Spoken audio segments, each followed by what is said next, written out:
મિત્રો, રોમન અંક પદ્ધતિ આના વિશે ક્યારેક પૂછાય છે તો એ તો સમજીએ, પણ મને એક વિચાર આવ્યો કે આપણી પાસે એક સુંદર મજાનો મોબાઈલ છે, બરાબર? એની સુંદર મજાની એલસીડી સ્ક્રીન છે. તો આ એલસીડી વાળો મોબાઈલ લેવો સૌ કોઈને ગમે. એટલે પહેલાં તો મને એમ થયું કે હું લઈ લઉં, હું એટલે આઈ. પછી એમ થયું કે હાલો ને આપણે બધા લઈ લઈએ આ મોબાઈલ, એટલે વી. પહેલાં એમ થયું કે હું લઈ લઉં એટલે કે આઈ, પછી એમ થયું કે ચાલો આપણે બધા લઈ લઈએ વી.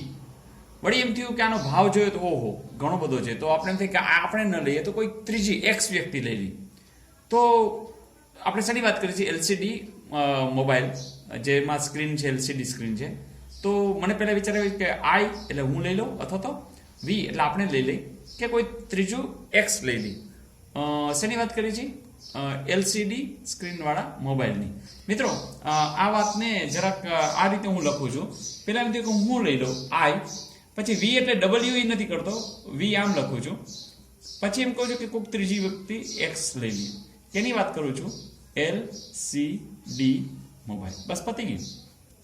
આખાઈમાં રોમન પદ્ધતિ આવી ગઈ છે. તો આટલું જ યાદ રાખવાનું છે. આ ક્રમ બરોબર જોઈ લે તો યાદ રહી જશે. આઈ, વી, એક્સ, એલ, સી, ડી, એમ. તમે કહેશો આઈ, યસ, એનો અર્થ થાય છે 1. તો આ તો કે ભાઈ 5, આ તો કે 10, આ તો કે 50, સી તો કે 100, ડી તો કે 500 અને એમ તો કે 1000. ફરીથી, આઈ એટલે 1, વી એટલે 5, એક્સ એટલે 10, એલ એટલે 50, સી એટલે 100, ડી એટલે 500 અને એમ એટલે 1000.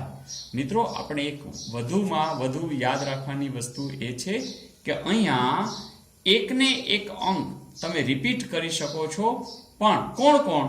તો જેમ કે મારે લખવા છે 1 તો હું લખીશ આઈ. મારે લખવા છે 2 તો હું આઈ 2 વાર લખીશ. મારે લખવા છે 3 તો આઈ 3 વાર લખીશ. પછી મારે લખવા છે 4 તો હું આઈ 4 વાર લખીશ. ના, 4 વાર લખાતું નથી. 3 વાર વધુમાં વધુ લખી શકાશે. તો હવે શું કરું? તો યસ, મને ખબર છે કે 5 કેમ લખાય છે. તો 5 છે એ વી લખાય છે. આવો, તો વી ની આગળની સાઈડમાં એક ઓછો કરવા માટે હું અહીંયા વી કરીને અહીંયા આમ કરીશ. એનો અર્થ શું? કે 5 માંથી એક ઓછો એટલે કે 4. તો એવી જ રીતે હજી આગળ વધુ છે. જેમ કે 6 તો વળી 5 તો આવડે જ છે, તો 1. 7 તો વી પછી 2 લીટા. પછી 8 તો વી પછી 3 લીટા. ફરીથી આ આઈ છે એ વધુમાં વધુ 3 વાર રિપીટ થઈ શકે. હવે 9 લખવા છે તો 9 માટે શું થશે? તો ફરીથી એક જ વસ્તુ કે 9 માટે આપણે 10 ની ખબર છે કે એક્સ લખાય છે, તો હું એક્સ ની આગળની સાઈડમાં એકડો કરીશ. મિત્રો, આ સમજાય છે? તો રિપીટ કોણ થઈ શકશે? તો આ નહીં થઈ શકે, આ નહીં થઈ શકે, આ નહીં થઈ શકે. તો કોણ થઈ શકશે?